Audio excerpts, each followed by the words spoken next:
Wala lang isang linggo bago mag-umpisa ang PBA Commissioner's Cup. Samahan nyo akong kilalanin ng mga teams na naglakasan ngayon at mas naging dominante pa sa pagpasok ng panibagong conference na to. At yan yung mga pag-uusapan natin sa video na to. Huwag na natin patagalin pa. Ngayong Commissioner's Cup na yata ang isa sa pinaka-exciting conference na parating dahil sa sobrang daming teams ngayong araw ang hindi pumayag na manatili na nasa ilalim na lang ng bracket. At masasabing hindi pa man nag-uumpisa nga raw ang kampanya ng mga ito, ikita na ang napakalakas na roster na binuo ng mga ito ngayon. Tulad ng Converge Fiberex, after ng naging ups and down campaign ng mga ito last Governors Cup, ito na nga yata ang pinakamalakas na magiging kampanya ng mga ito dahil sa dominanteng roster nga raw ngayon na nakapaloob sa mga ito.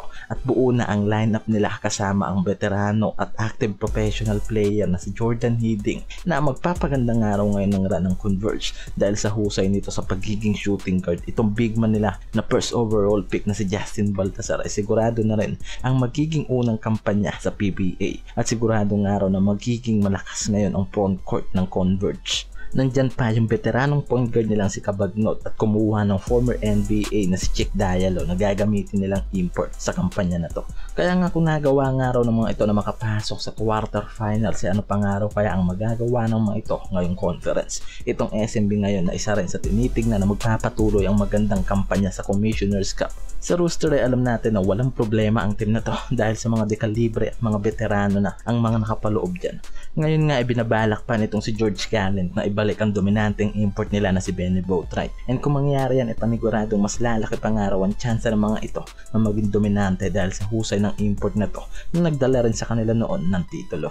Itong Magnolia ngayon after na mabigo sa kanilang kampanya sa playoffs, ngayon nga ay nakikita na magiging palaban ang kampanya ng mga ito. Sa sobrang ganda ng run ng Magnolia last Governors Cup ay malaki pa rin nga raw ang chance nila na maging maganda pa at makapasok ulit sa playoffs. Naging malaki nga lang daw ang problema ng mga ito pagdating sa papalit-palit ng mga import nito noong last Governors Cup, at ngayon nga isisiguraduhin nga raw ng mga ito na magiging advantage nila ngayon itong former import nilang si Ricardo Ratliff na maaaring maging isang long time import nila kung magiging perfect combination pa rin ito sa team na to at magpatuloy ang dominanteng kampanya niya ngayong Governors Cup. Kung magpapatuloy at kumpleto nga raw ang roster ng Blackwater Bossing sa conference na to sa pangunguna nila Verfid at itong dominanteng import nilang si George King, hindi malabo na maging mataas pa nga rin daw ang chance ng mga ito ngayon.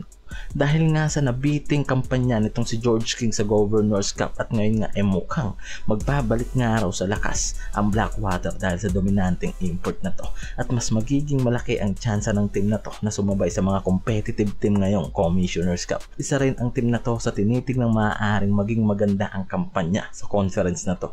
Itong Rain or Shine na kumuha lang naman ang big man import na paninigurado nga raw na balak nitong si Coach Yengyao na gawing dominante ang team na to pagdating sa ilalim. Panigurado nga raw na ngayon ay naghahanda na ang mga ito sa magiging dikdikang kampanya nila gamit ang import na to. At siguradong itong defending champion nga raw na Tropang Giga at itong Ginebra San Miguel nga raw ang tinitignan pa rin ngayon na magkakaroon ng mataas na kumpiyansa para magpatuloy ang pagiging dominante sa kanilang kampanya sa pagpasok ng Commissioner's Cup na to. Hindi dahil sa mga imports, dahil alam natin na hindi nagkaroon ng pagbabago pagdating sa line-up at roster ang mga ito. At dahil nga sa ganda na rin ang chemistry na meron ng mga ito sa kanilang mga import, ilang taon na nakapaloob sa team na to ang mga import nila.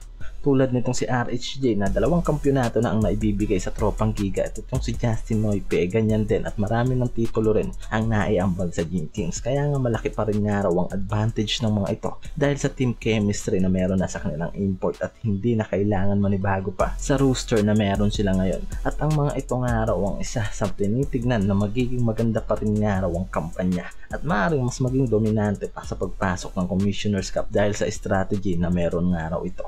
Lalo na ang dalawang veteranong coach na to na si Coach Tim Cone at itong si Coach Jot Reyes. Kaya may malaki pa rin nga raw na chance na magpatuloy ang pagdodomina nitong Tropang Giga at Ginebra sa parating na Commissioner's Cup. And kung isakasa pa natin ko sa liga ng PBA and mga teams, even players, mag-comment down ka na at patuloy na suportahan ng aking channel. Maraming salamat sa inyo mga kuis. Peace out.